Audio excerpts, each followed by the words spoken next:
La primera, o sea, la agresión es, dicen, es pulsional, es decir, es la expresión de las pulsiones, de los aspectos más biológicos, más somáticos, digamos, en los seres vivos. Y la segunda es reguladora de la primera, digamos, la regula de manera racional. La, agresión, la violencia es un poco sutil, es más, digamos, eh, analizada, pensada, coordinada y dirigida específicamente hacia algo. Hay personas especialmente hábiles para ejercer la violencia, ¿no? Es decir, no lo manifiestan expresamente, pero tienen una sutileza para golpear donde más duele, se las ingenian a decir, hay una perversión, pero que además disfrutan especialmente frente al violento que llega o agrede y quieres... No, ellos son más sutiles, son más controlados, pero golpean con mucho mayor contundencia, obviamente. Y bueno, nosotros sabemos de quiénes hablamos. O sea, en realidad en la comunidad siempre existe alguien con una especial sutileza para la violencia.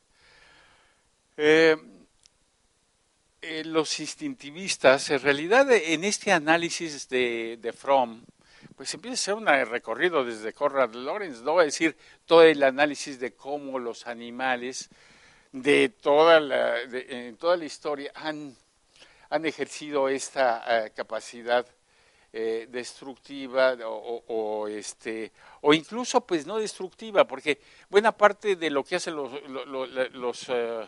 felinos, por ejemplo, es comer, y con eso pues esta violencia también construye, o sea, ayuda a recuperar la energía, la fuerza de las especies, en fin, tiene ese sentido de destruir para sobrevivir, para desarrollarse.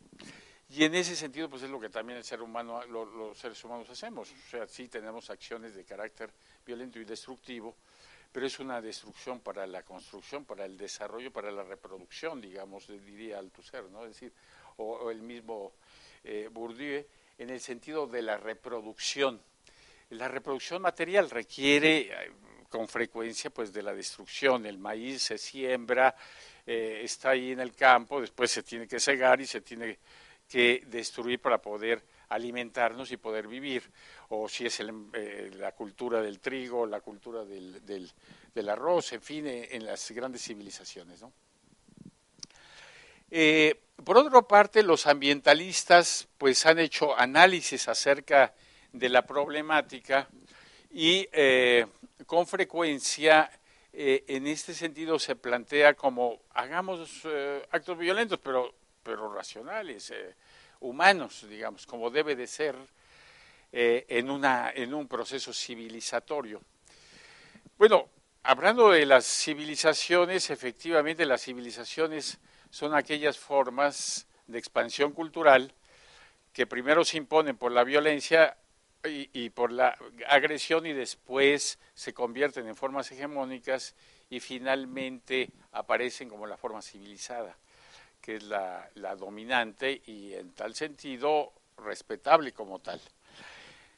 En ese sentido aparecen las normas éticas, por ejemplo, como parte del proceso civilizatorio. Ya Enrique Dussel ha hecho todo un análisis de la ética de la liberación que es sumamente interesante, hablando precisamente de cómo es que la ética también se nos impone, y no se nos impone como parte de un proceso cultural, sino civilizatorio, que es distinto, y el proceso civilizatorio es una imposición de una forma cultural sobre muchas otras culturas, de tal manera que estos valores y estas formas parecen como la forma civilizada, justificada precisamente por toda una ideología y una serie de concepciones acerca de esto. Pero, digamos, no está de momento en este caso ligado a la explicación.